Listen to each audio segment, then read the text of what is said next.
Day for us, and we're particularly grateful for the show of support from those who have traveled from afar to be with us here today. Could we please have a round of applause for them? Thank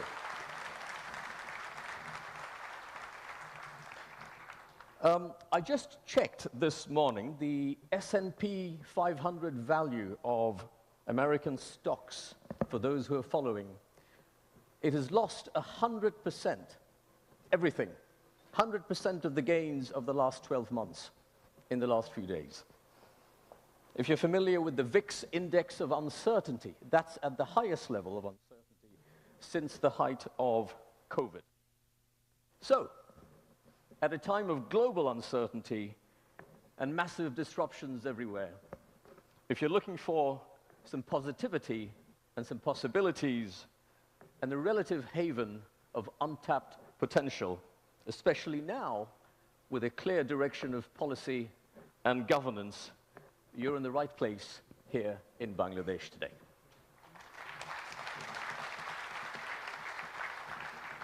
We have a fast-paced program for you this morning, and I want to get started as soon as possible. Before that, how about we take a selfie, like a group Wi-Fi with the Honorable Chief Advisor?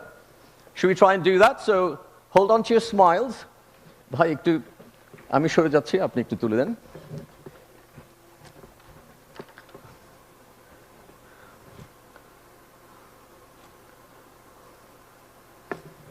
এবার আমাকে নিয়ে একটা। Thank you. Thank you. Okay. Thank you very much. Now, let's get started with the program straight away. I'd like to welcome, and I'd like you all to help me welcome him, the Executive Chairman of our Investment Authority, BIDA, and of our Economic Zones Authority, BEZA, and of course the lead architect of this week's summit. Ladies and gentlemen, Mr. Ashik Chaudhary.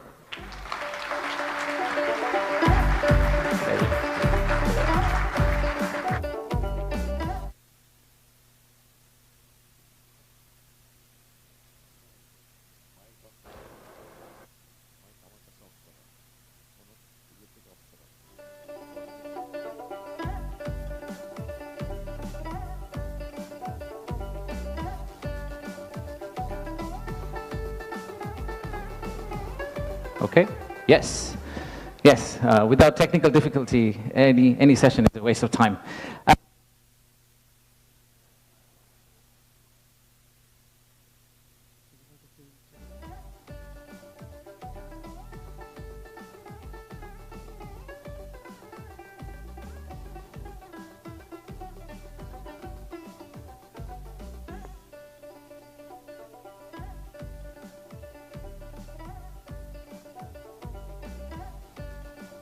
Hello, hello. Yes.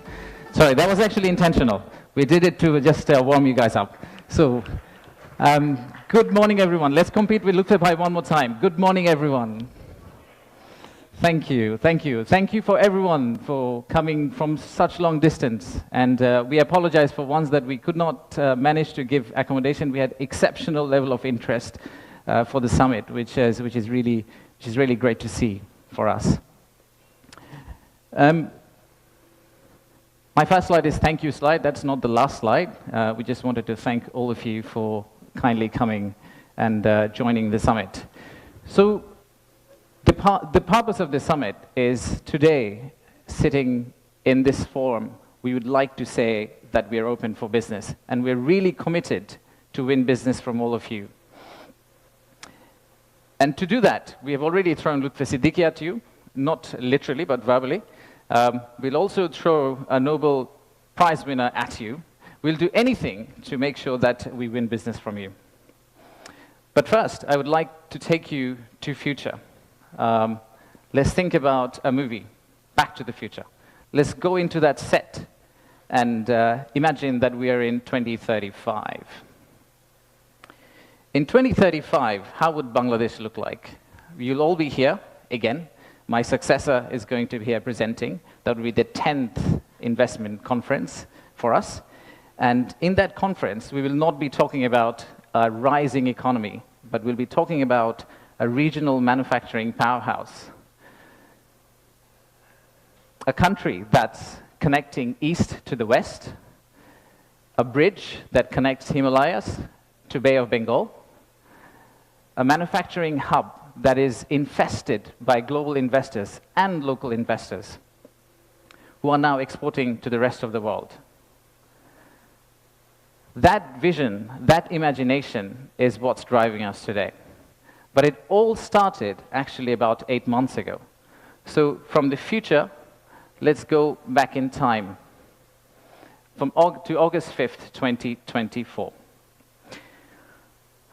It's a personal story for almost all of us. Unfortunately, I was in Singapore in an investment banking trading room, but my family was here. My wife was on summer holidays. My brother, who came from Cambridge for summer holidays as well, they were all out on street, part of the protest. So at around noon, Singapore time, I asked them, what's going on? What's happening in Dhaka? So what they did was they were part of a crowd. They looked forward, they took a selfie.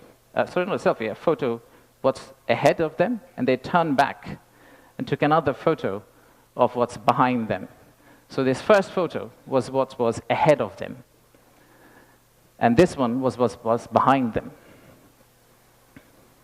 So we need to digest exactly what happened at that time. The young population, the entire youth, was out on the street, demanding transparency, demanding opportunity, demanding democracy, demanding freedom of speech. And that's what has brought us here today.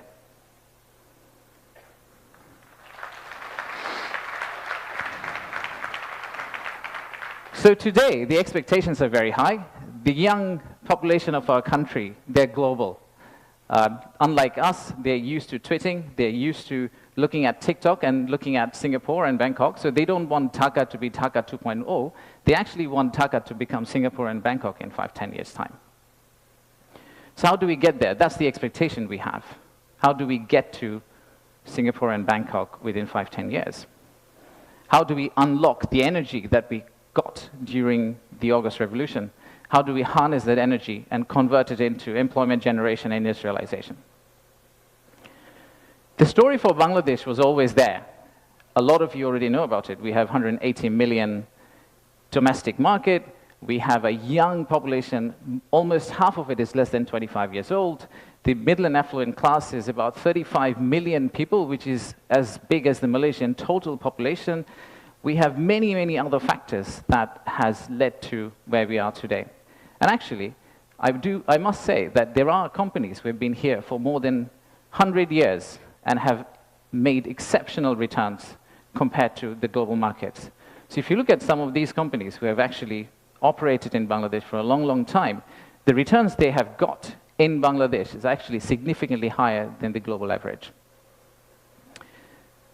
And today, we also have a fantastic news that one of our own startups called ShopUp, the news came out about an hour ago in Bloomberg that the Saudi sovereign PIF, their investment arm called Sanabil Investments, they have actually co-led a round of $110 million US, along with Peter Thiel's Valor Ventures, to invest in one of our own startup to go global. So let's give a big round of applause to ShopUp.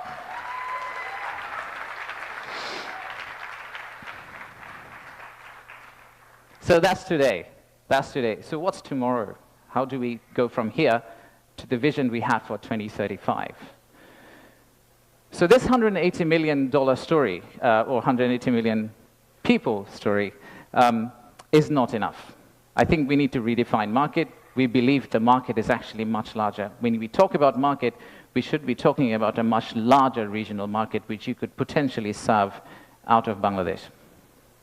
You set up your factory here, you export out to all these markets. At the same time, I would expect these markets to set up their factories and push it back to Bangladesh. Use the ports of Bangladesh and potentially export out to the rest of the world. So the narrative that we've had of why invest in Bangladesh is not really a domestic market 180 million story. It is a regional story and it's a global story. To further strengthen ourselves, we have decided to enhance our port capacity.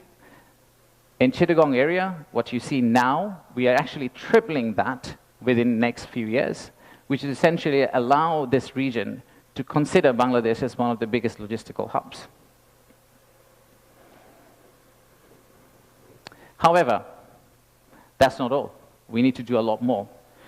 So at the beginning of interim government's period, we actually decided to talk to more than 200 CEOs and entrepreneurs who actually are doing business in Bangladesh today. And we wanted to understand how can we convert our critics into our ambassadors. They are the only ones who could potentially bring business for us. They are the only ones who, if they've traveled abroad and say Bangladesh is a great place for business, that's when we are likely to get more investment. So we divided all their complaints into two groups, or the solutions that came out of their complaints. The list of challenges are very long. It's from the Earth to the Moon and back. But we whittled it down to a few action items, some of which are short-term wins, so some of that you see here, some of which are actually long-term policy reforms that we would like to also undertake and set the direction of travel for the country in the right course so that the incoming government, the next government, the political parties who come and start driving this economy, they can follow the same script for us. I'll give you a few examples. Let's start with, we talked about a true one-stop service. There are two elements of one-stop service. The first one is the human element, and then there is the digital element. In the human element piece, what we have decided to do is we are going to co-locate the primary agencies, the high touchpoint agencies for our investors in one location. So that instead of the investors walking around different ministries, and we have a lot of them in Bangladesh, they all come to one office and they end up meeting everyone. We've also decided, like banks, and I am from banking, I guess that helped, that we are going to set up a relationship management team under BIDA. What it would essentially do is, just like a corporate banking, relationship banking manager, he would hold hand of the investor and walk them around the landing process. Let's take another example. Our friends in National Board of Revenue helped us set up the authorized economic operator. It's essentially the green channel, or widely known as the green channel setup, where if you're a good customer, you are able to circumvent some of the custom checks and fast-track your process through the ports. That has been picked up as one of the biggest challenges that we have, the time it takes to go from your factory all the way to your customer. And finally, let me show you one more example of policy change. So as you all know, there are many government agencies. We also know there's private sector. The dialogue between private sector and government agencies has not necessarily always been the most collegial. So how do we break that apart? The first thing we need to do is to club the government agency into one. We need to show one face. We need to be one outfit for our customers, our investors, and then create a bridge between our private sector and the government of Bangladesh. So what we are planning to do is to set up a private sector advisory council that will actually counsel the head of state directly on a regular basis, essentially voicing the changes that they would want to drive the economy forward. So these are some of the examples of what we are planning to do. And if we are able to do that, we do believe that we will get to the end, the vision we have for 2035. Now, of course, there are many, many other factual reasons, statistics, tables, Excel files that I can share with you to tell you why you should invest in Bangladesh. In fact, the next slide will have a QR code which you can scan and download, which will have essentially this presentation. So you didn't have to take the photos of the presentation, by the way. You will have this presentation, and you will also have an appendix of facts and figures and why we think competitively we're actually in a very better place than our competitors. So please watch out for the QR code. But before I go there, I would really like to finish off with this. There are economic reasons to invest in Bangladesh, but I really don't want you to invest in Bangladesh for the economic reasons. If you really think about investing in Bangladesh, think about investing in Bangladesh because of the transformational journey you're going to be part of. For the odd mixture of warmth and resilience our people have, and our century-old culture, paired with the shared values that we have with you. So I rest my case here. Thank you very much for coming, and enjoy the rest of the day. Thank you all.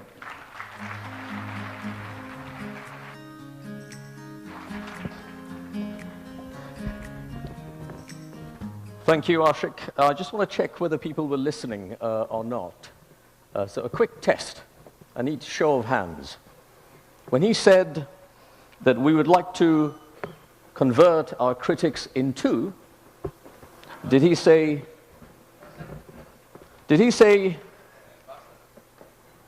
convert our critics into super critics, neutral observers, into ambassadors? Can I hear the answer? Ambassadors, super promoters, ambassadors. Thank you very much. So let's now move on to the next section. Here, this is what we're going to do. Instead of us marking our own homework, talking up our own game, we would like to hear from 3 distinguished speakers from outside of our government. In quick succession, 3 of them from 3 different perspectives. First up is the Chief Executive Officer of Inditex, the makers of Zara, all the way from Spain. Ladies and gentlemen, please welcome Mr. Oscar Garcia Macea.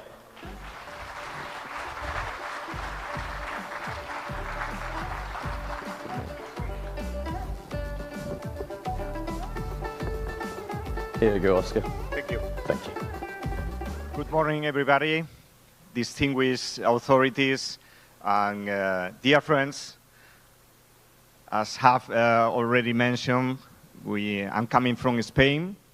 That's my first visit to Bangladesh, and it's for me an honor and a privilege to stay here on the stage this morning. We are about to reach, thank you. We are about to reach the 50th anniversary of the company. In 1975, we opened in our hometown in the northwest of Spain, in A Coruña, the first Zara store. So since then, we have been traveling a lot and crossing paths with many, many people. More than half of this time, we have been partnering with critical stakeholders here in Bangladesh. We arrived on Sunday morning, and during these 4 days of very busy and very crowded agenda, I have had the chance of confirming every single minute the feedback that I received about Bangladesh when I joined Inditex 4 years ago.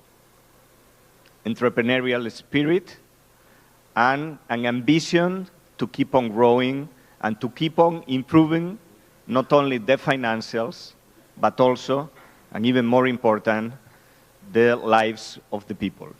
So for us and for me, realizing that all of the feedback that I have been receiving from my teams during these 4 years before arriving in Bangladesh, confirming those ideas has been a great honor and a great privilege. As has just been mentioned, we are living times of uncertainties. Inditex formula, during these almost 50 years running business, has been innovation and flexibility. We have been innovating a lot in our fashion proposition, providing our customers our products that rely on creativity, on quality, on design, and sustainability. Second, we have been innovating a lot in terms of the experience that we have been providing to our customers in our physical stores and in our online platforms. Bear in mind that we have physical presence nowadays in 97 different countries, and we are about to open our country number 98. As I have the chance, thank you. as I have the chance of sharing with many of the shareholders that I have the opportunity to meet these days, why not? Why not in the future? Bangladesh could join us as a new market for having our physical stores in the condition, if the conditions are met. And we have online presence in 214 markets. We have been also innovating in the way in which we distribute our products, sending newness twice per week to our 5,500 stores. And finally, we have innovating a lot in terms of sustainability. So innovation is one of the key features for our way, our approach of running business.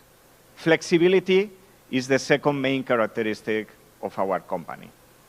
As a fashion retailer, we have to adapt ourselves every single day to what our customers are looking for and serving them what they are asking for us almost absolutely every day. Coming back to Bangladesh, what we have been noticing during these 4 days and the feedback that I have been receiving from my teams here on the ground and in Spain is that those characteristics of innovation and flexibility also applies to Bangladesh. We have, thank you. We have very strong partners that are critical for us, producing all of the products that our customers are looking for. And I guess that these two main characteristics, innovation and flexibility, that joins Inditex and Bangladesh, are critical for the times that are coming to all of us. In terms of uncertainties, I guess that the strength should rely on the innovation, looking for additional ways of improving or growing, of achieving all of our objectives, and flexibility, because the rules are changing and we should adapt to those rules. Thank you again for counting on us, for providing me the privilege of having these remarks, sharing with you. Be sure that Inditex will stay here in Bangladesh.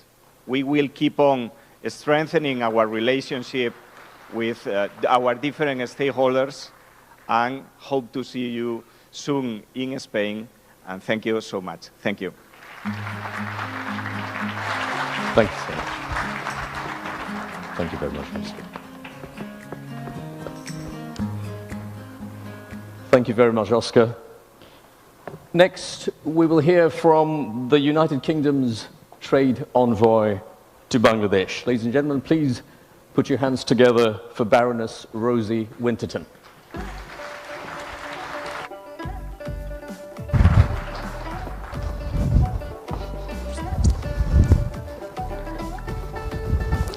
Thank you, Ludwig. Thank you.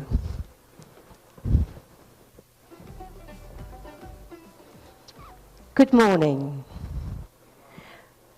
Honourable Chief Advisor, Honourable Advisors, distinguished guests, colleagues, ladies and gentlemen, friends. I'm delighted to have been invited for this superb event today, showcasing the best of Bangladesh and its flourishing business world. Before I go any further, I should tell you that quite a lot of what I'm wearing today was made in Bangladesh.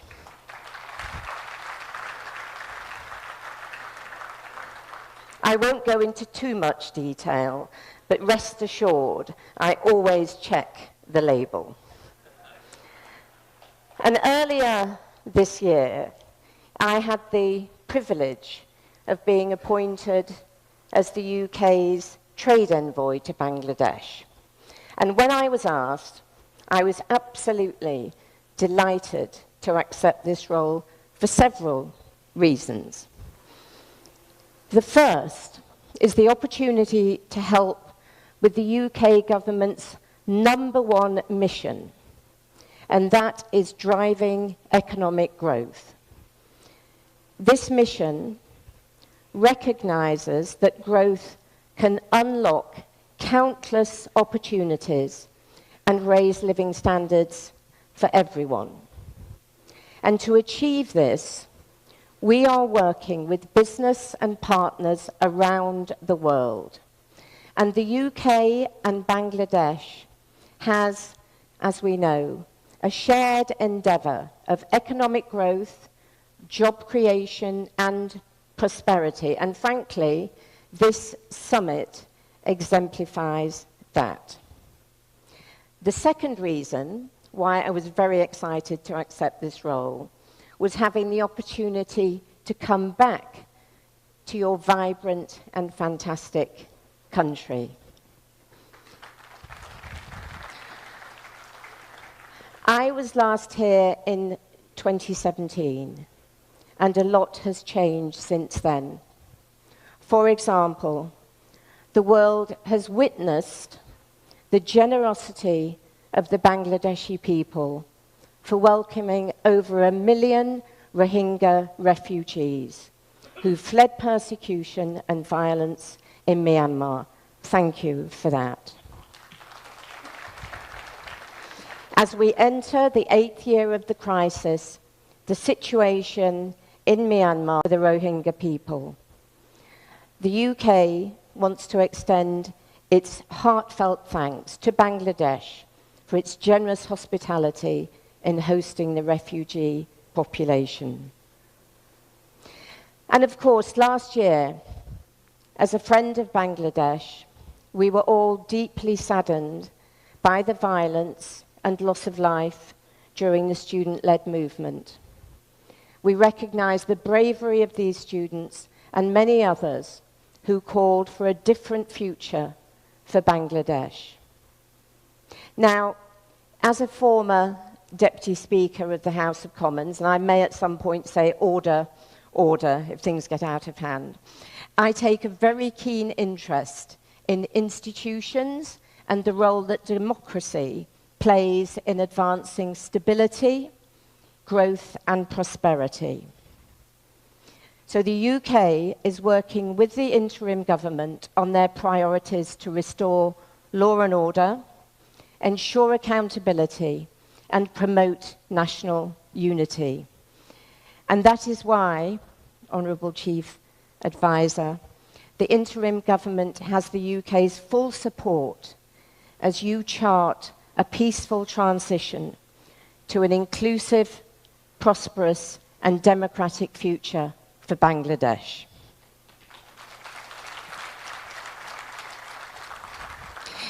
And it's well documented that the UK and Bangladesh share a deep and historic relationship. As a former Member of Parliament for 27 years, surely not, they said, I witnessed the huge contribution that the British Bangladeshi community made in my former constituency in Doncaster, and also across all 4 nations of the United Kingdom. In that time, I also saw Bangladesh become a rapidly developing economy, driven by the incredible might of the Bangladeshi people. And I'm proud that the UK and British businesses such as HSBC, Standard Chartered Bank, Unilever, and UK high street retailers such as Marks & Spencer, Primark, and Next have played a significant role in Bangladesh's economic growth story, creating and supporting hundreds of thousands of jobs. As the UK government itself now focuses on growth and jobs and places this at the heart of our foreign policy, the UK remains laser-focused on building the economic partnership that will boost two-way trade and investment between our 2 countries. The foundations to achieve this are already there. The UK is one of the biggest sources of foreign direct investment in Bangladesh. It's the third largest market for Bangladeshi ready-made garments, and Bangladesh is the biggest beneficiary of the UK's trade preference scheme, the Developing Countries Trading Scheme. This gives Bangladesh duty-free and quota-free access to the UK market until 2029. And after that date, 92% of Bangladesh's exports will continue to get duty-free access to the UK.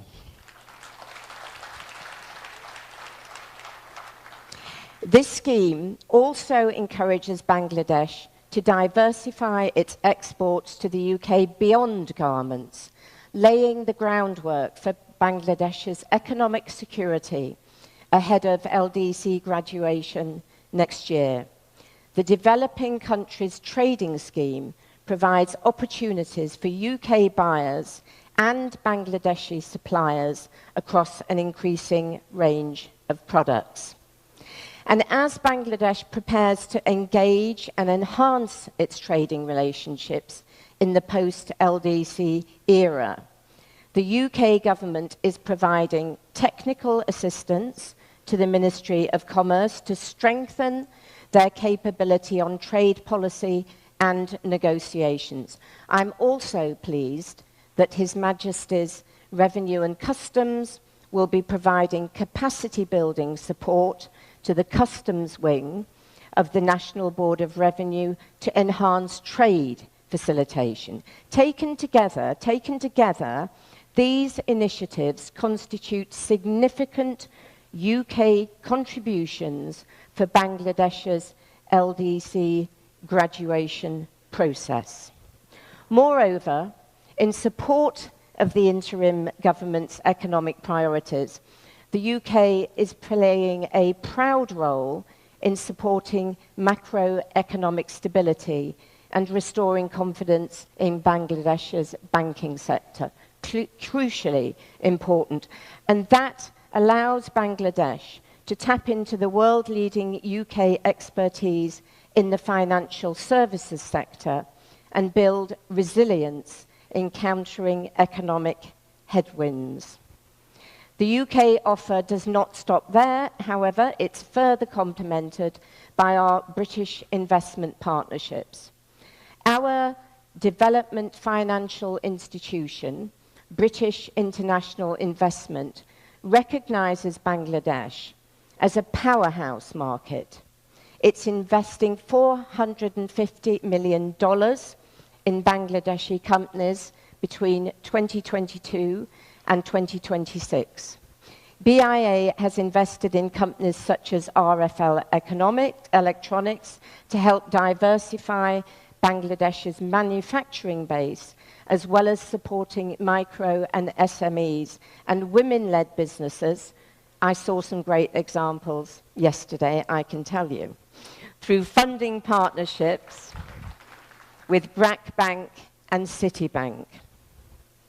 Sitting alongside this, our export credit agency, UK Export Finance, remains committed to supporting private sector growth with up to £2 billion cover available to support projects in Bangladesh across all sectors. Now, while I've enjoyed the benefits of Eid to get to this venue on time, one of the challenges that affects everyone in Dhaka, I hope you won't mind me saying this, is its infamous traffic, which I'm afraid does dent productivity. And that's why London's Transport Authority, Transport for London, is working with Dhaka city authorities to test ideas that can help reduce traffic jams. And I'm sure there will be a big cheer for that one. And I am aware that many British and international businesses see the growth and opportunities of this market and want to expand their operations here. But at the same time, we also do hear concerns from businesses about laws, regulations, and red tape that make it more difficult for them. And we are keen to help Bangladesh take full advantage of global business through an enhanced and enabling environment that rationalizes the cost of doing business, reduces regulatory bottlenecks, and ensures protection for intellectual property rights. We welcome BEDA's steps to implement as many reforms and as quickly as possible, and that is injecting confidence to foreign investors that Bangladesh is open for business. We're providing technical expertise to BEDA to develop its analytical capability, continuing a collaboration that goes back for more than 20 years. The UK is also committed to supporting Bangladesh's ambition to become a knowledge-based economy. Transnational education, or TNE, plays a vital role in this by bringing world-class UK education directly to Bangladeshi students. And frankly, this not only equips graduates with the skills needed for the global workforce, but also strengthens Bangladesh's appeal as an investment destination. I think this is a crucial area for future partnerships.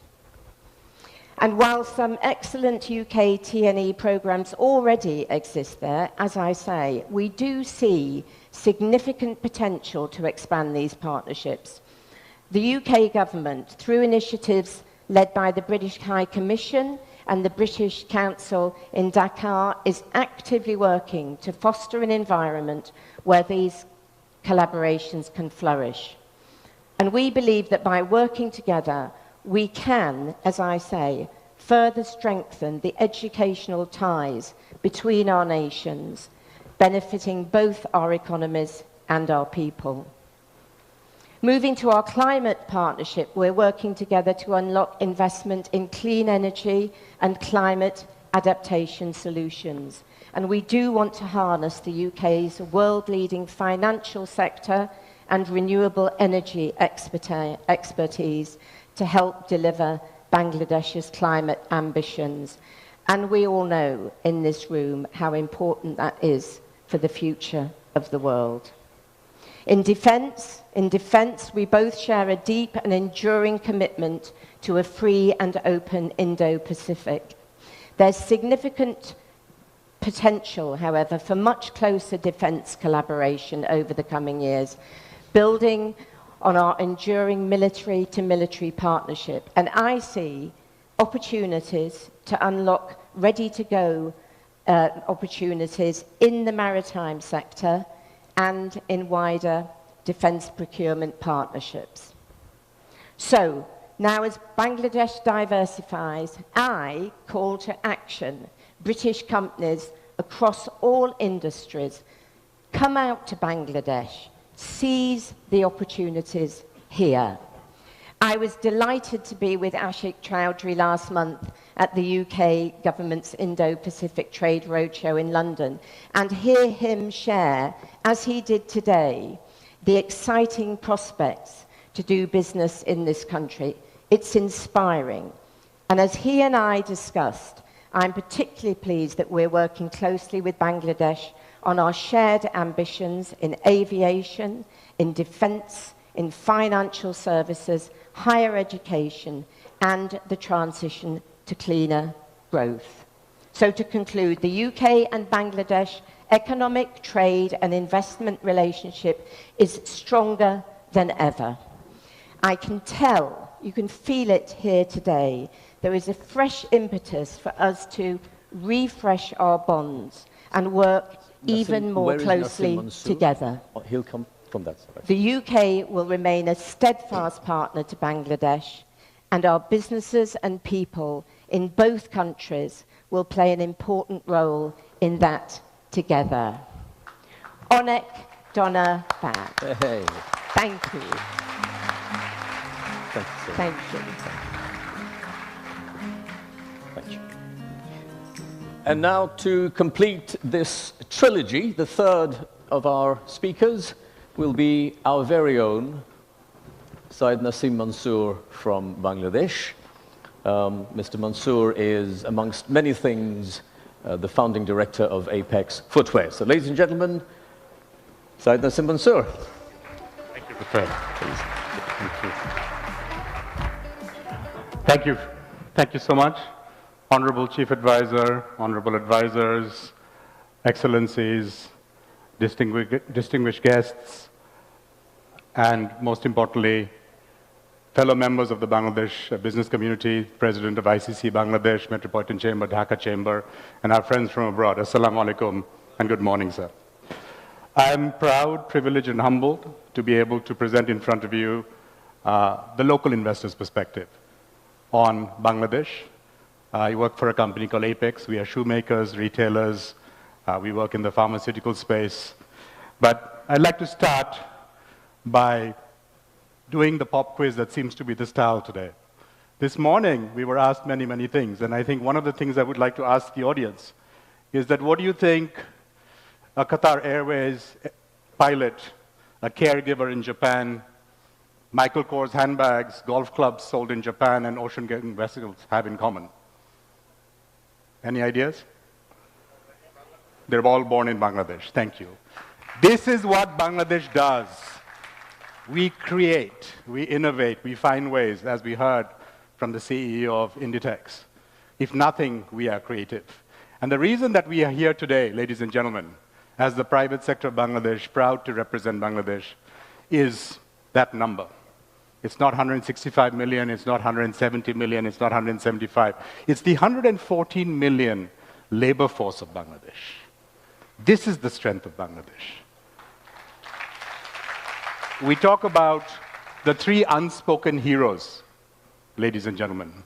The farmer of Bangladesh, a tiny country half the size of Ohio, which feeds 170 million people. We talk about the migrant workers of Bangladesh sending back record amounts of remittance to Bangladesh, sustaining the consumption and the growth.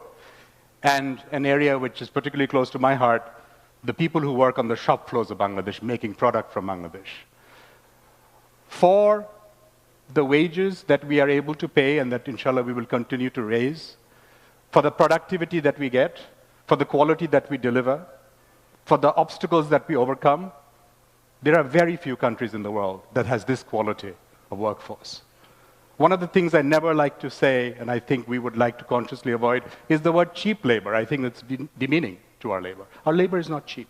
We have low-cost competitive labor that is some of the finest in the world, and you can ask any investor in Bangladesh. We have some of the most productive factories in manufacturing groups in Bangladesh. I'll name one, Coats. Coats is one of the largest thread manufacturing groups in the world. You'll be happy to know that their highest productivity factory is actually in Bangladesh. So there are many, many examples with the right management where this can be done. Now, the private sector that I represent, 76% of the total investment comes from the private sector. And what we have done is we have created markets, we've disrupted industries, we are born to export as RMG, as leather footwear where I work. We are agile and brave, and we are globally connected. And examples of this are just a few that I would like to now especially highlight to our friends maybe who are visiting Bangladesh for the first time.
local companies that have created industries.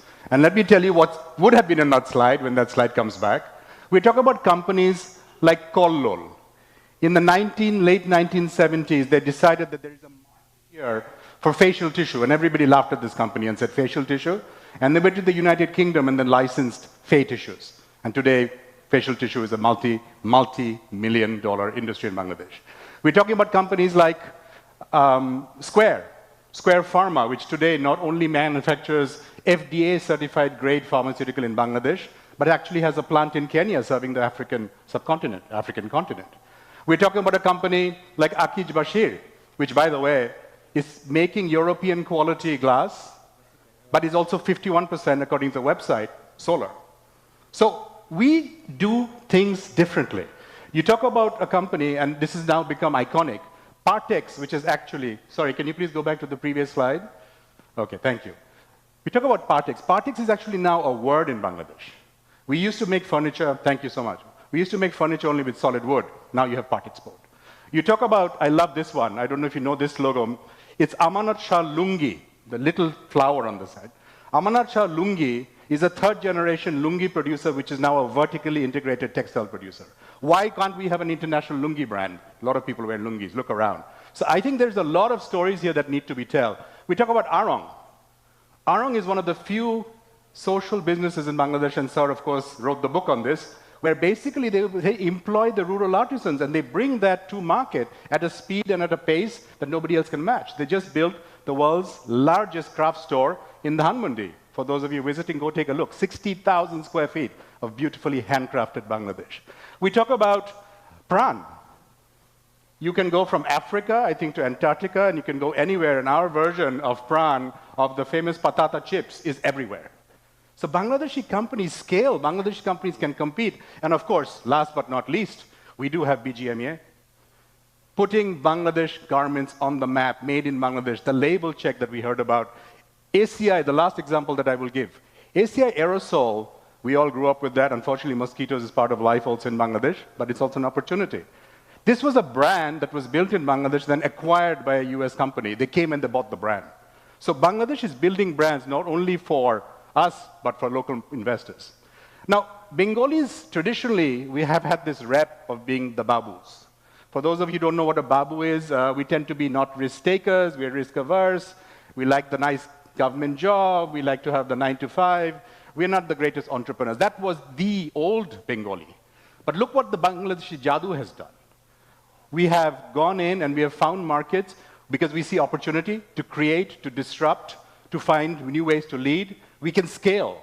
Bangladesh is one of the few markets where you can scale. You can test something and then you can roll it out to 20 million households. Talk to the people in Telenor, they will tell you. Ability. I think the ability to learn and to grow, not only just at the shop floor level, at the managerial level, entrepreneur, unbelievable. Very, very steep learning curve. And most important, a sense of responsibility. In the previous slide, I had a company there called Isfahani. All of us who are from Bangladesh know Isfahani. We are proud of this company now, more than, I believe, 3 generations, if I'm not mistaken, in Bangladesh. Run one of the finest eye hospitals in Bangladesh. Nobody forced them to do this. Nobody gave them a tax break initially. I know Chairman NBR is in the room. Hopefully he will consider, sir. But they did it because they care and they love this country. So social responsibility was being done in Bangladesh before it was a word. Now, what are the next big things? We've all been talking about agro, but the one big thing I want to talk about is healthcare. If you look at how much money leaves this country, $5 billion officially that we know or we don't know, nobody knows the real number, and I'm so happy to hear that from China to other countries, people are being encouraged and incentivized to set up those facilities here. Look at that growth, $820 million just for medical equipment, make it in Bangladesh. This is the opportunity. Consumer electronics, we still have a tariff rate, tariff is the word today for everybody, almost 26% tax. It's a $1.65 billion market. We have local brands like Symphony who came in and started manufacturing phones, and now we have Samsung doing the same here. What's the next one? This is my favorite, skills. Ladies and gentlemen, this is not only a need, but it's a business opportunity. When you have 2 million people coming into the workforce, when you have one of the highest unemployed, educated youth forces in the world, we need to find ways to skill. And creating skills is business. Let's take some examples. Japan needs caregivers. I was having a conversation with a Brazilian company. They are one of the biggest producers of halal meat in the world. But, sir, they have 30,000 factories where they are short of Maulanas because they can't certify it as halal. Why is this not an opportunity that we look at? How much longer do we just sending low-skilled and unskilled? So skilling is a huge opportunity for us. Logistics. You look at the millions and the billions of dollars going into land ports, seaports, airport, facilities management. I would like to request the chief advisor and the advisors, please look at managed services. Let's look at how we make these logistics. We are paying a lot of money, taxpayers' money, sir, for the hardware. Where's the software to manage this? Can we bring in internationally reputed players to manage these facilities so that we are more competitive? And of course, beyond apparel, we've heard this above, beyond and beyond. I think with the 10x growth in the last 20 years, global competencies that we've already acquired, and we have an export culture and DNA. In July and August, our exports did not stop. This country is resilient, this economy is resilient, we find ways out. A lot of countries would not be able to cope the kind of shocks that we've gone through. We are moving towards higher value added. Bangladesh is now making boots for the FBI that export at $85 made in Chittagong. We need to be proud of this kind of product. We are exporting sleeping bags. We are not just apparel or even shoes or even ceramic. There's a lot more happening. We know the story, 34 million, that MAC population that we all talk about, but most important is the growth rate. If you look at the 12.3% growth rate on a compounded basis, that's where we're going at. It's a young population, much younger than our competition. It's digitally ready. We can see that there's a lot of digital readiness penetration. There are obvious cost savings, but this is where I'd like to take a little bit of time, and this is where we talk about the transformation of the economy. Of course, there are challenges. There is always a risk-reward ratio, and there is a premium that you factor in your pricing. These are the areas that we have been asking to do work. We are now seeing the government focus on each and every one of them, whether it's a global regulation and standardizing our standards, whether it's access to capital. We've been hearing about Orange Bond, for example, newer ways to finance, how to raise competitiveness, how to create a level playing field for everybody. And I know the Ministry of Commerce is working very hard with the National Board of Revenue to do this. And, of course, the stabilizing macro situation. We have gone through an extremely turbulent period in our economy, but we are seeing some green shoots, and we are seeing also specific actions. There's too much information on that slide, but online document submission before ships arrive, very low-hanging fruit. Should have been done long time ago, already done. Online payment. So in each and every one of these areas, whether it's, I want to thank the BIDA chairman for this. Trade licenses, why every year? Why do we need to, let's have it for 3 years, let's have it for 5 years, already done. Long-term actions in terms of export diversification. Let's allow the bonded warehouse system beyond the RMG to other people. So, why Bangladesh and why now? First, resilience is second nature. We are resilient as a culture, we're resilient as a nation, we have to find ways through. That's what we do. Whether it's natural disasters, whether it's man-made, whatever it is, whether it's the erosion of advantage, whether it's tariffs right now, we will have to find a way through. And I feel confident that working together, as we saw from the morning presentation, if the private sector and the government work together as we are doing now, and we continue to build that, we will find a way through. Location. We've heard about that extended market, and it's not just, I would say, the immediate neighborhood. We're talking about the Big B opportunity. According to the World Bank, the potential for increased growth in South Asia alone is $11 billion. So it's not just the Bangladesh market, it's way beyond that right now. I completely agree with Lutfe and with Ashik. Manufacturing is the story and must be the story, ladies and gentlemen. We have a population that is ready, that is willing to work in factories, that is not yet, if I may use the word, over-entitled, and they have the skills and they can be scaled. This is the sweet spot for the next 20 years, simply because of our age profile. And it's manufacturing across, for export, for domestic, as well as for shared. The macro and economic stability, we are seeing some very, very encouraging signs. The improved volumes of payments, the stabilized exchange rates, we are seeing rebuilding foreign reserves, and very important, inflation starting to trend down. This affects us everywhere, whether it's the domestic consumption story or the export story. And last but not least, most important for all investors, domestic and, is governance. And this focus on governance and 4 specific areas that we would like to appreciate. The judiciary system reform, we are seeing dedicated commercial courts come up so that the speed of resolution is faster. The public administrative reform, I think the idea that there has to be a service culture in public administration is taking hold. Financial sector reform, and of course, a zero tolerance on corruption. This is what foreign investors want to see. So, my concluding thoughts? Yes, we all know this number, right? There are more Bangladeshis than there are Vietnamese and Thais combined. But it's not just about the numbers. There are a few words in Bengali that do not translate. Man, Obhiman, and one of my favorite words is Shokhin. Sir, you can help me, but I don't know how to translate Shokhin. I believe it is people who like to buy things, who like to have nice things, not just buy, have nice things around them. We have a Shokhin culture. And this is a culture that's not just about consumption and materialism, it's also about appreciating what we have. So I would say to you, Bangladesh is investable, Bangladesh is invincible, and Bangladesh is in us. Thank you very much. Thank you.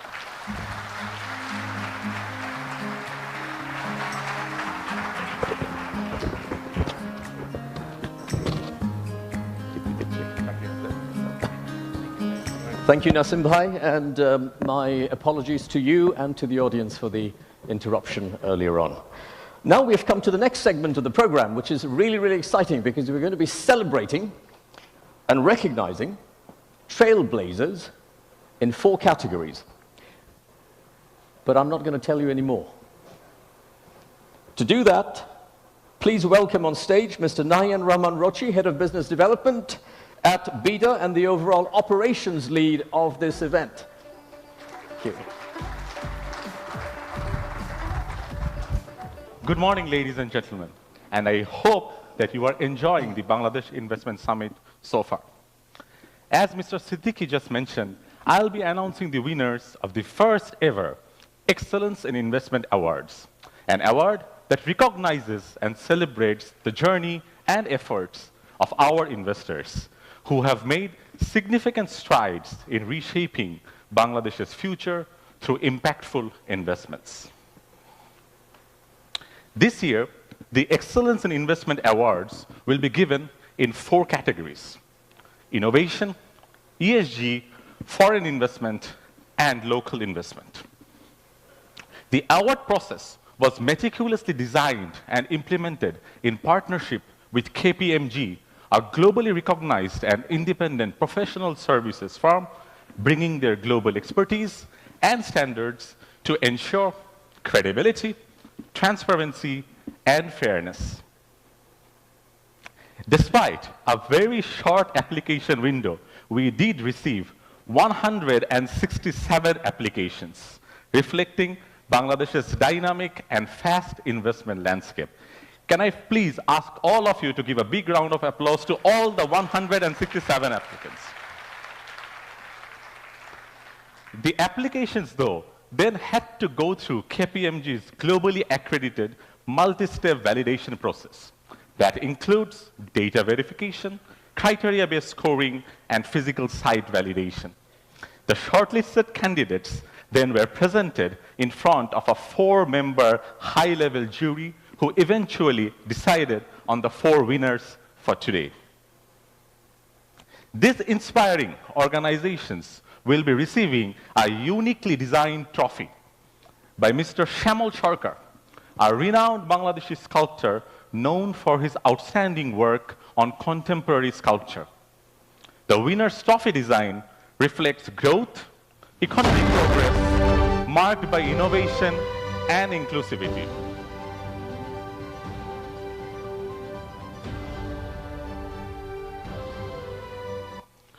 So, ladies and gentlemen, are you ready to know who the winners are?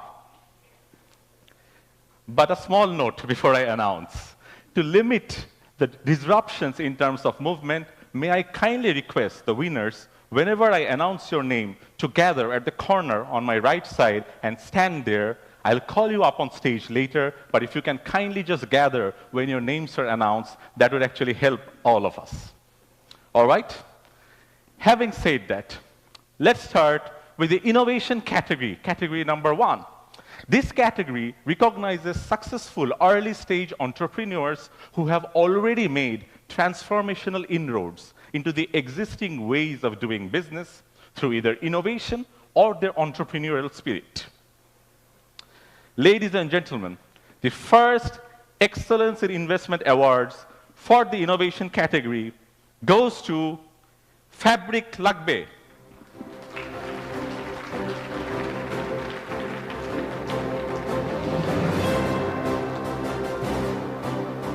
Established in 2021, Fabric Lagbe has played a revolutionary role in simplifying the textile industry ecosystem by creating a digital marketplace and automating the different elements of the value chain.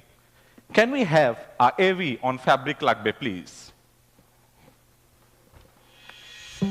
In just 3 years, Fabric Lagbe Limited has redefined Bangladesh's textile sector, digitizing trade, connecting 7,500 plus buyers, and empowering over 500 women entrepreneurs. Through bold innovation and inclusive investment, Fabric Lagbe is building a smarter, more connected textile ecosystem, reaching over 100 countries worldwide. Today in Innovation category, we honor Fabric Lagbe Limited with the Excellence in Investment Award 2025 for creating an innovative digital marketplace to ease the fabric production, procurement, marketing, distribution, and sales processes. Congratulations, Fabric Lagbe Limited. Congratulations. Moving on to the second category, ESG. Sustainability and responsible business practices are the foundation of this category, and it recognizes organizations that have documented proof of contribution in environmental, social, and governance space through their investment strategies. The award for the ESG category goes to Walton.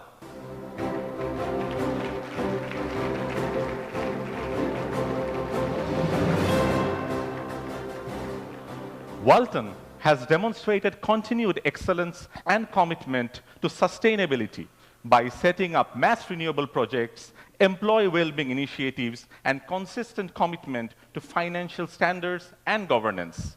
Can we please play the AV for Walton? From a humble start in 2006 to becoming a publicly listed powerhouse, Walton High-Tech Industries has propelled Bangladesh's electronics industry to unprecedented heights, producing a wide range of electronics, reducing imports, and exporting to over 40 countries. Today, in ESG category, we honor Walton with the Excellence in Investment Award 2025 for maintaining high-quality environmental, CSR, and employee well-being projects, including 1,300 megawatt-hour annual renewable electricity production. Congratulations, Walton. Congratulations. Well, we are halfway there. The next category is foreign investors. The eligibility of nomination for this category included all organizations where foreign investors hold majority shareholding in a company. The award acknowledges the role of international investors in advancing our economic progress. Let's reveal the winner for foreign investors category. The winner is Bikash.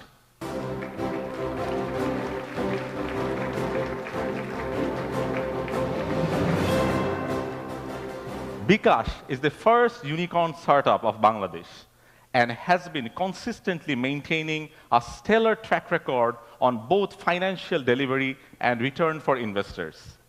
Please, let's see what Bikash has done in the video. Launched in 2011, Bikash has attracted global investors like IFC and the Gates Foundation, powering Bangladesh's digital financial revolution. Bikash continues to transform lives through sustained investment and innovation. Today, in Foreign Investment category, we honor Bikash with the Excellence in Investment Award 2025 for high gross turnover delivery, lower bank debt, and excellent gross profit margin of over 20%. Congratulations, Bikash.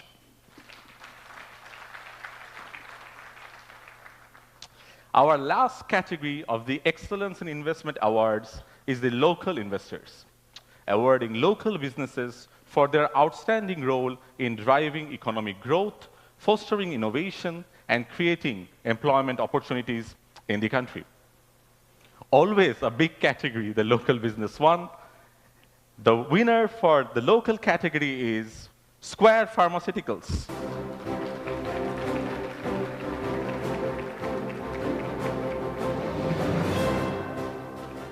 Congratulations to Square Pharma, which continue to be a pioneer in the category with world-class manufacturing and export-driven growth.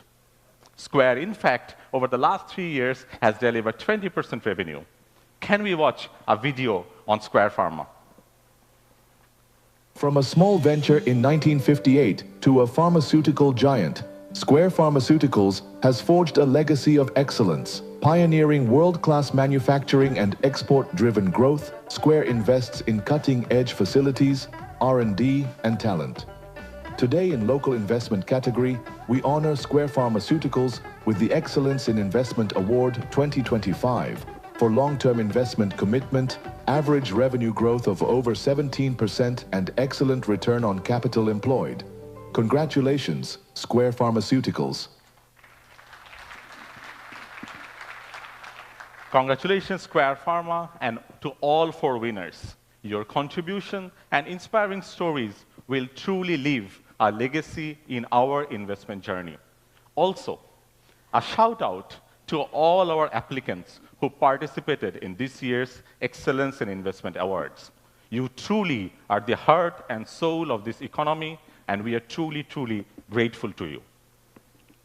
At this stage, to hand over the trophies to today's winners, may I humbly request our chief guest, Dr. Mohammad Yunus, Honorable Chief Advisor of the Government of Bangladesh, to kindly come to the stage. I also request Mr. Ashik Chaudhry, Chairman of BIDA and BEZA, and Mr. Lutfi Siddiqui, Special Envoy to the Chief Advisor, to accompany Sir to the stage.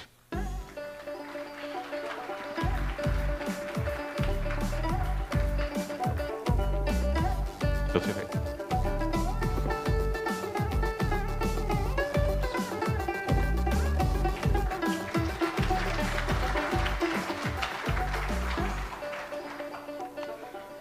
All right. I would now request the winners to come onto the stage one by one and collect the awards from the chief guest. First category, innovation. May I call on stage Mr. Mohammad Nazmul Islam, Managing Director, Fabric Lagbe, to come onto the stage.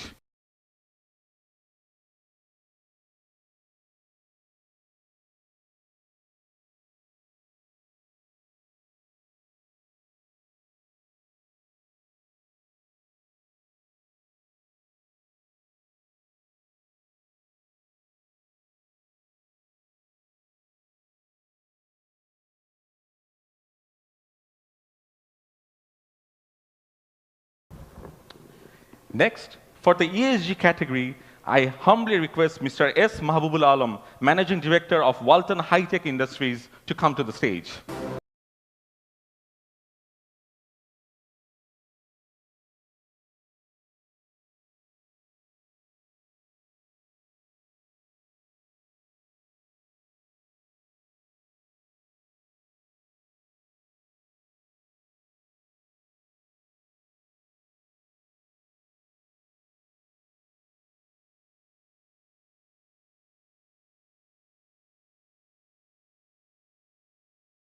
And for Bikash, we have Mr. Kamal Saiful Kader, Chief Executive Officer, to receive the award.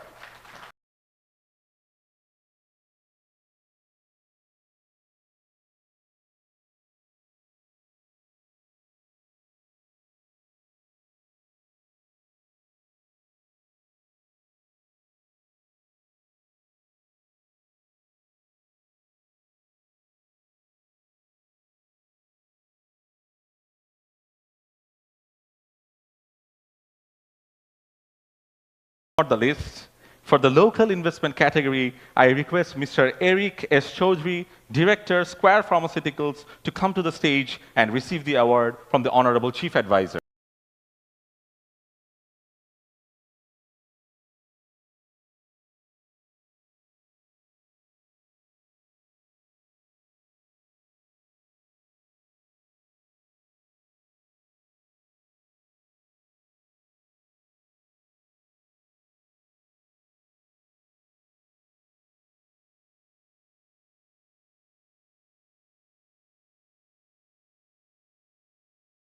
the winners to come onto the center stage to take a group picture.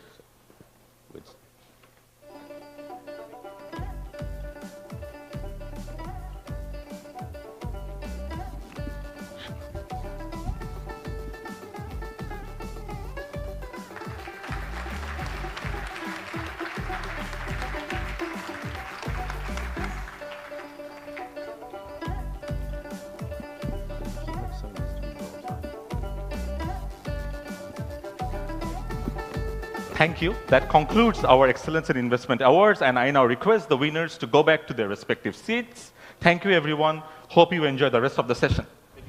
So, just next second. As the four awardees leave the stage, we would ask the Honorable Chief Advisor to please remain with us for just a little bit longer, because we'd like to now invite a surprise reveal, another distinguished honoree in a very special category to the stage. I see him over there now. We need to find a way to bring him up. If you could, ladies and gentlemen, a round of applause for Mr. Kanak Sarwar, please.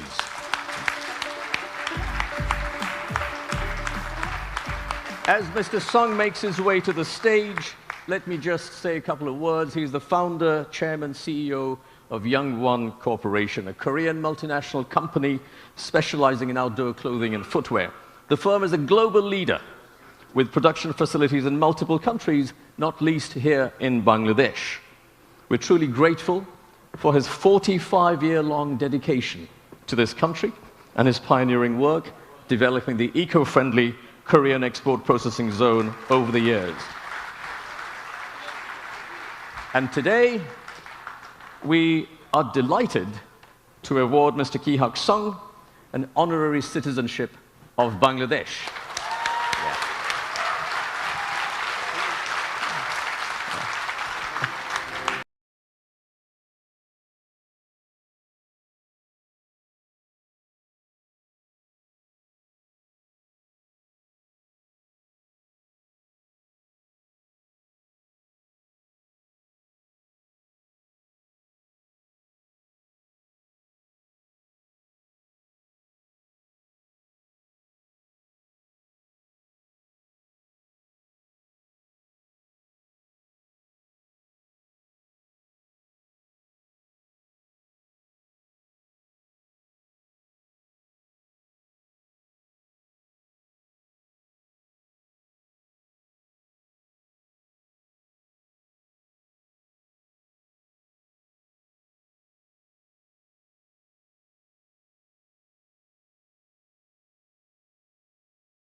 Do you have a script? Or? Honorable Chief Advisor and advisors and diplomats, my friends, especially friends from Chittagong, and my delegates from Korea, 35 delegates, we come along. On behalf of entire Young One family of 72,000 in Bangladesh and another 28,000 elsewhere, I am truly honored as well as humbled to have this honorary citizenship. Thank you. I must say, in one of the venues, I said, I'm leaving from one of my hospitals in Korea, Severance Hospital, and Chittagong, shuttling between these two. So I was wishing that I become a citizen of Bangladesh, especially citizen of Chittagong. And it came 5 years earlier than I expected. I thought after 50 years, you would be giving this award to me.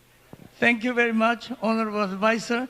This is more overwhelming, honored we are because Chief Advisor, Professor Muhammad Yunus is awarding this to me. Thank you very much.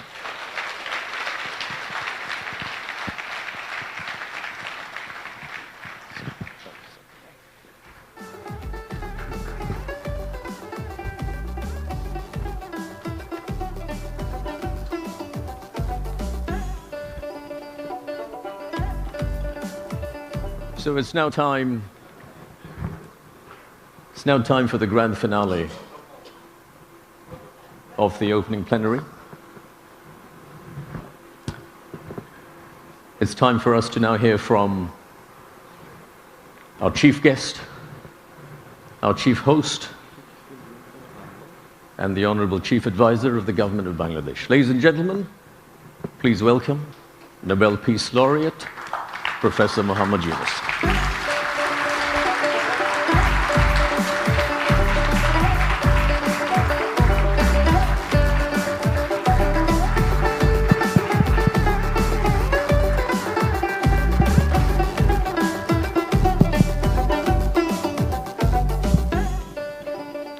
Assalamu alaikum.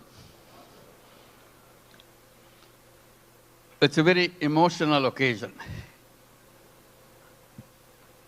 Seeing through the journey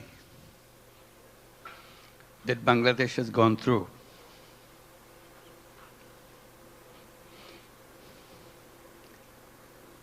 The people who are just presented,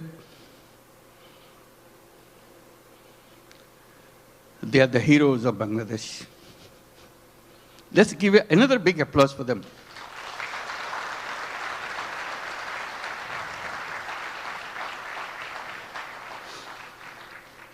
Another standing ovation for our new citizen, Hussain. Thank you. Wonderful. His dedication, his commitment. Thank you. Please have your seat. Just doesn't have any boundary. He loves Bangladesh. He worked for Bangladesh. He loves the nature of Bangladesh. I wish you could visit his factory. And he brought so many delegations this time to come to show his new land of citizenship. Can the members of the Korean delegation please stand up so that we can give you applause? Yes, indeed. Thank you. Thank you so much. Wonderful. Yeah. Fantastic. This is your home too. We'll make this home beautiful home.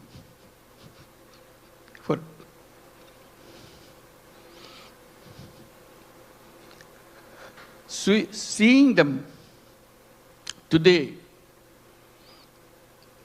it's a journey that we have made the last 50 plus years. I was just remembering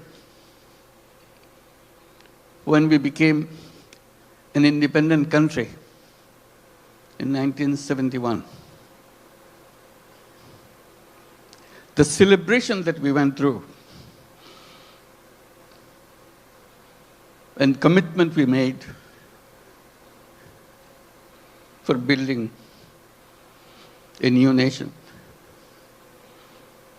Despite sacrifices of lives for achieving that independence, we rejoiced. We are free. That was 1971.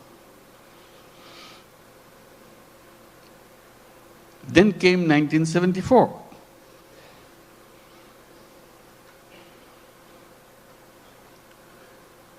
Today we are talking about 180 million people. In 1971, we were just about 1/3 of that size in population. Still the same country.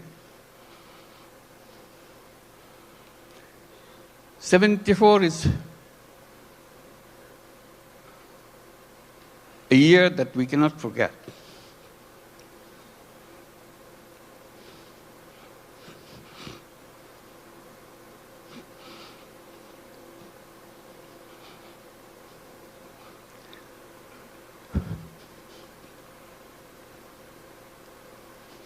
Sorry.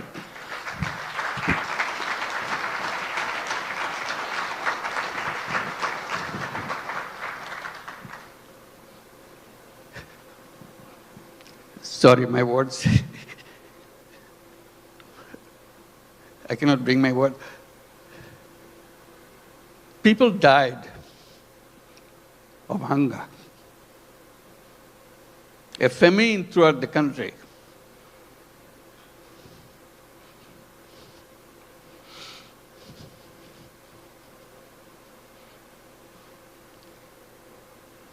One and a half million people died.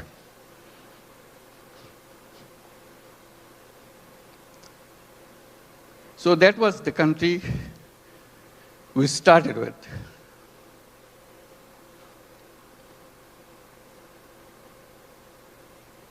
We used to grow one crop. We didn't know any other way.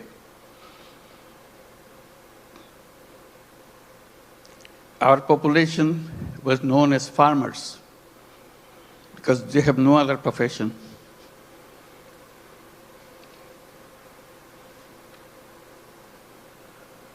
And of them,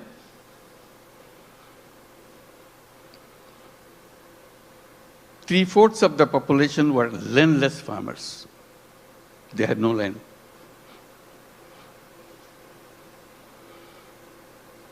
They used to lease in a tiny bit of land from the people who had little bit of land to make a living by one crop. If you heard the word dirt poor,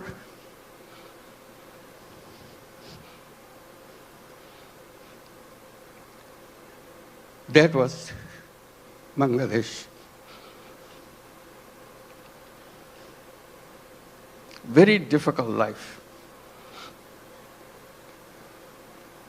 So if you take that journey from 1974 to 2025, it's an amazing journey. Here we're talking about all these big industries and so on, and inviting you from so many countries to set up more industries. We're talking about the big market, talking about the big, intelligent young population.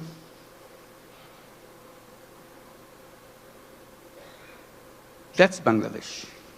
Came a long way in a very short time.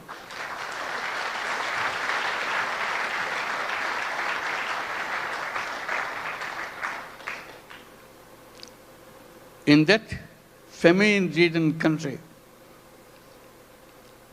one little initiative came just to relieve the burden of watching what's going on. To help people to lend money, tiny little money, $2, $3, so that they can start a business, focusing particularly, specifically on women. They are the most destitute of all.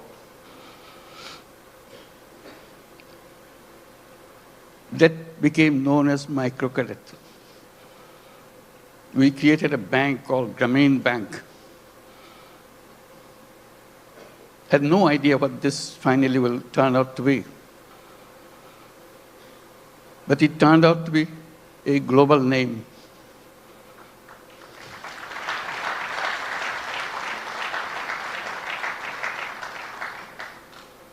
Because no matter which country you are, you have little Bangladesh of 1974 inside of you. You don't recognize it. You hide it by giving public money to them. So I always raise the voice. Giving public money to poor people is no solution at all. Solution is creating the structure, framework, will unleash the energy of the people. And microcredit was just a small effort of that.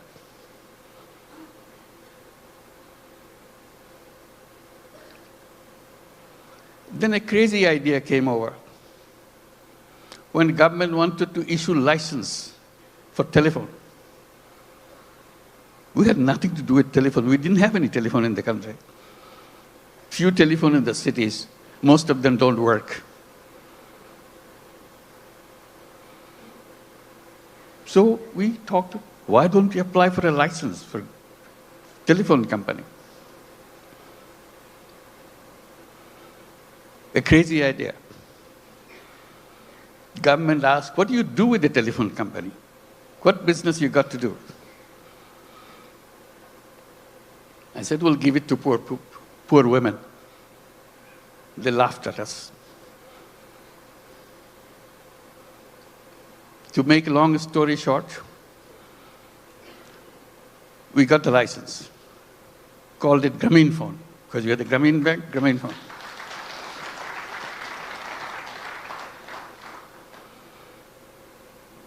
Nobody wants to partner with us because we have no knowledge, nothing. Because Bangladesh is no place for mobile phone. There's no market for mobile phone. Who wants to be partner? So we knock at every door, international doors. Nobody wants to partner.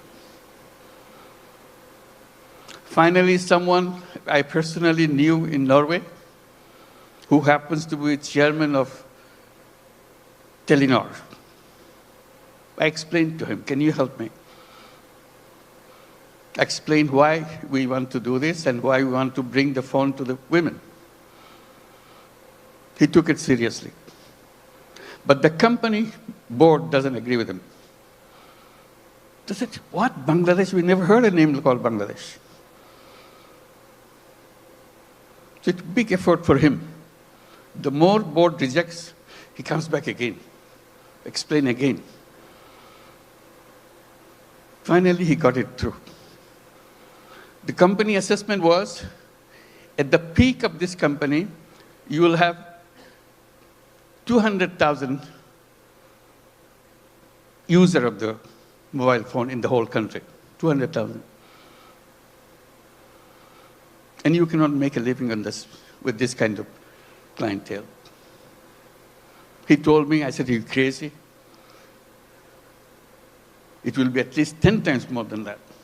That's the way I could figure. It became the largest telephone company in the country.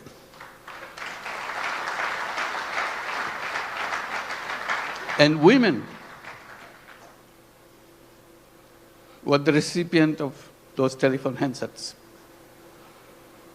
To turn them into what we call telephone ladies, sell the telephone service of the company. Men cannot apply, men cannot get the phone. Only poor women of Grameen Bank, not all women, only poor women of Grameen Bank can get a phone. Totally illiterate, has nothing to do, doesn't even know what a phone is. We train them. They started selling the service, saying, if you want to make a phone call to your son in the Middle East, in the meantime, Middle East saga began. So people wanted to talk. It became a roaring business. Soon, 100,000 women selling telephone service all over Bangladesh. It became so popular, everybody wanted to have a phone. Changed the whole company. At that time, there are other companies coming up around the world. They were focusing on their cities. The newspapers were covering us, not them. It became well known. So they started copying. For the first time, the idea came, phone have some use in the villages. They had no idea at all. The telephone has any meaning in the villages. They're always concentrated on the cities. Telephone industry globally changed.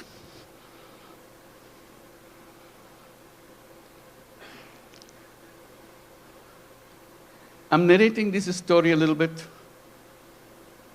because Bangladesh is a country with crazy ideas. to change the world. Make things happen.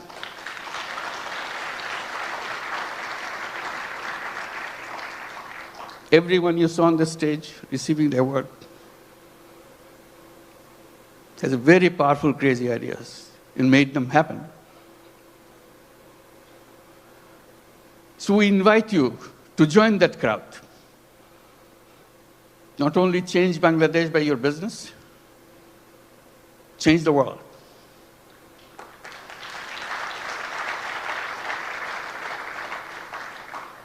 I keep reminding people, yes, you want to make profit, go ahead, make profit. Maximize as much as you can. But we can add a little piece into it. Social purpose. You don't have to get disrupted by that. It's something that you can do, you have fun. Like many of you do already. So if you want to make a business with a purpose, along with the business that we do, Bangladesh is the place.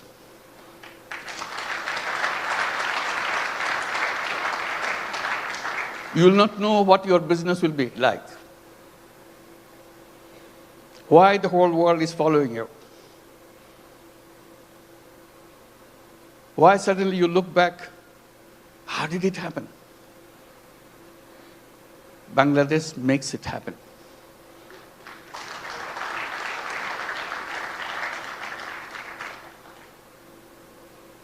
Always people explain how happy you got, you make money, we show the bottom line, fantastic thing. I try to add a little bit to that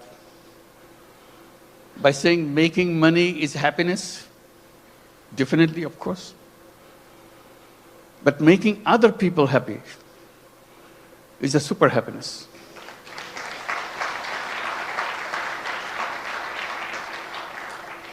If you have business in Bangladesh, you will have both happiness and super happiness. That you get extra with no cost. You'll be proud of what you have done. Like the people who stood here felt that. Super happy. Did something which impacted in people's lives massively. With a country of famine, we're now talking about global entry to the businesses and everything. And at the same time, I'm just pointing out, which has been pointed out already, we don't look at Bangladesh alone. It is only one piece of the economy. We see the whole region, very powerful region, lots of resources. We work together, facilitate each other. It's not the business to grab everything out of you, it's a competition, you grab things. We twist a little bit. You earn money, but earning money together, changing the life of the people together, is a fun, it's something that immeasurable. And each of your company can enjoy that super happiness by expanding and reaching out. Reaching out, the impact that you make, you never explored. Just a little opening does the magic. Changes the world. We said business is the most powerful mechanism by which you can change the world. But we are trained to focus on some so narrow thing, we miss out the world. We can try opening a little bit. And I emphasize by saying, let's create a new civilization where you're wide, we're open, we embrace the world. I underscore by saying we can create a world of 3 zeros. It can be done with the businesses, not by the government. Government cannot achieve that. That's not the function of the government.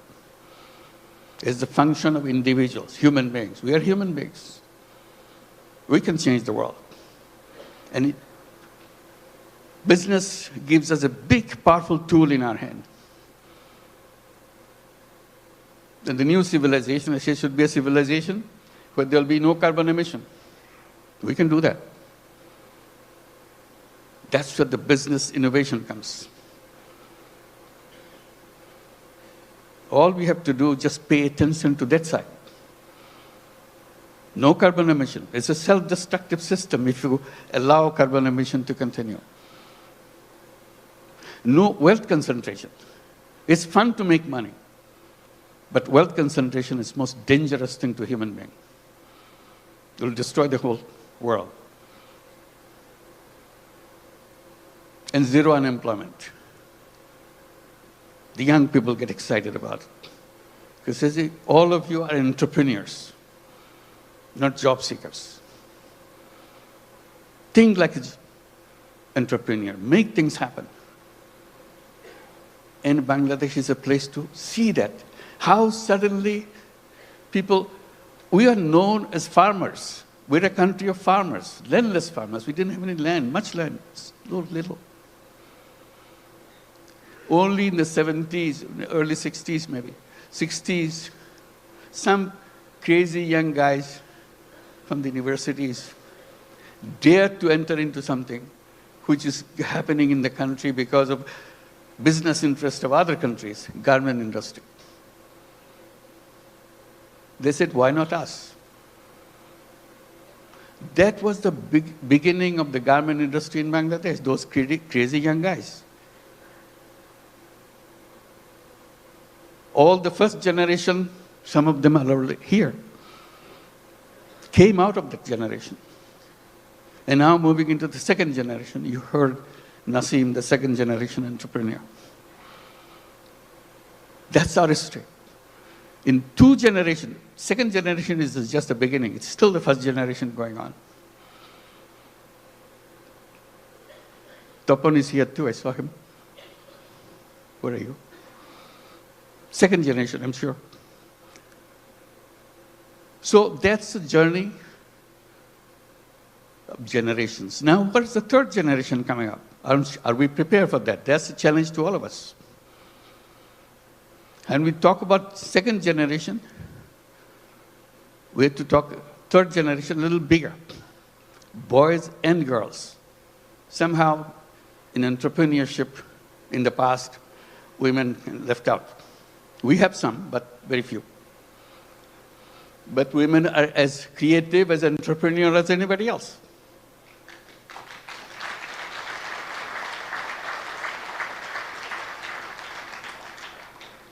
Together, those young generation will change the world. They have the technology, they have the creativity, innovativeness, and problem-solving ideas. We don't have to look at the problem the same old way that we did 50 years back, waiting for the government to do something. We people can do that. That's a chance. So today it makes me very happy that we can gather together, and talk about creating that world. It's not just business in a limited idea, which is good, but you can have another space remains unutilized. Let's use this too. And Bangladesh, the business in Bangladesh is not only for Bangladesh, that's the point. It could be for the whole world. Who ever thought that microcredit, which started in a tiny little village, now would be a prime business in the United States, Grameen America?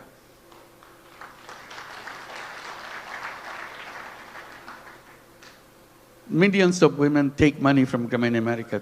Loan size, in the American terms, less than $1,000. Imagine.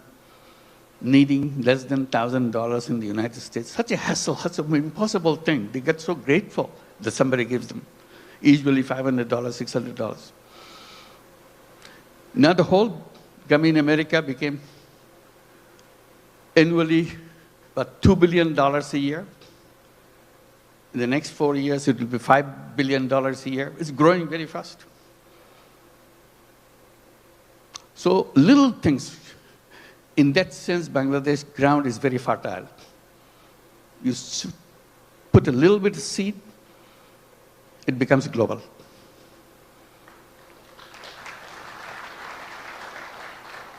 I wish I could tell all the stories that happen in Bangladesh, but I get very tempted, but they're all here. Talk to them, find out. And we welcome you to join us with that mission, creating a new world for the whole world. Thank you very much.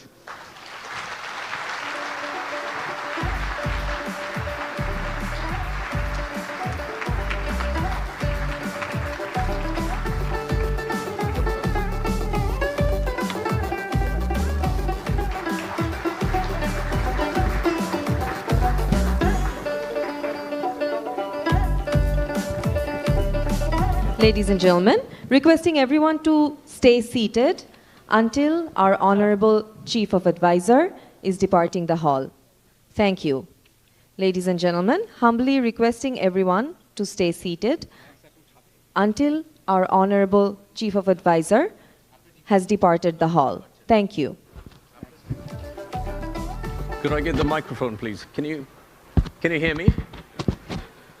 Okay, so we've come to the end. Thank you for staying with us for a little bit longer for two reasons. One is that the Chief Advisor is going to walk around the Youth Entrepreneur exhibition outside, and SSF would like us to stay here for the duration of that. So hopefully it'll be done in just a few minutes. But also because I wanted to say a few words, if I may. First of all, the quiz. When the Chief Advisor said Bangladesh is a country of, what did he say? What ideas? Crazy ideas. And what did he say in that same sentence? Bangladesh is a country of crazy ideas. Crazy ideas.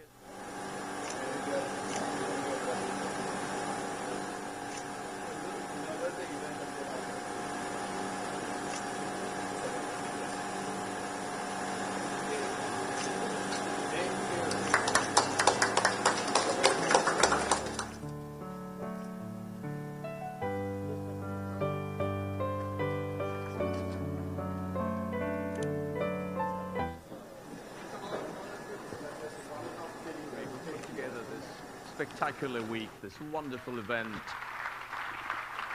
I know that for them this has been a labor of love, but they've really been giving it their all. And the best thing that I like the way they've done it.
And then finally, I believe there is going to be a QR code. Could we get the QR code up? There'll be a QR code up very soon. And as soon as we have that, if you wouldn't mind scanning that and give us some feedback.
চিন্তাগুলো হলো ছোট চিন্তা, কিন্তু আস্তে আস্তে আস্তে আস্তে ঠিক মতো চিন্তাটা অগ্রসর হলে তাহলে সারা জিনিসে পরিণত হয়।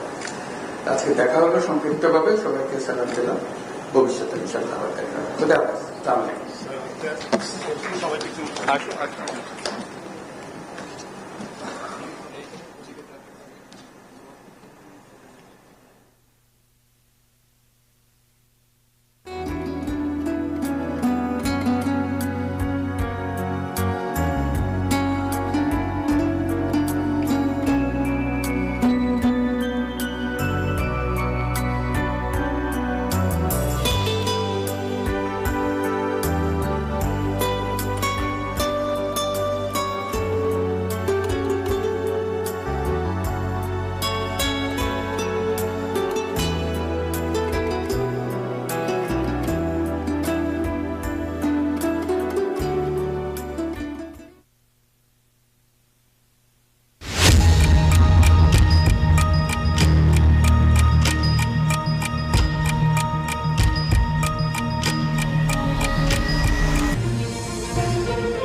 আসসালামু আলাইকুম।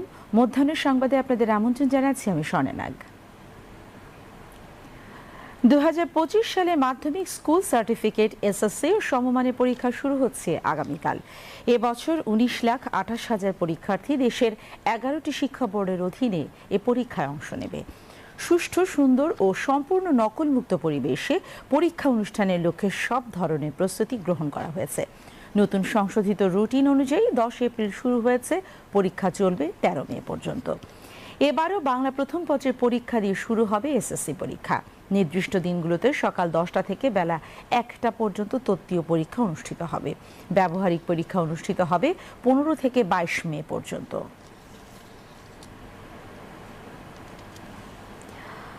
গত বছরের জুলাই মাসে বৈষম্য বিরোধী ছাত্র আন্দোলন চলাকালে রংপুরের বেগম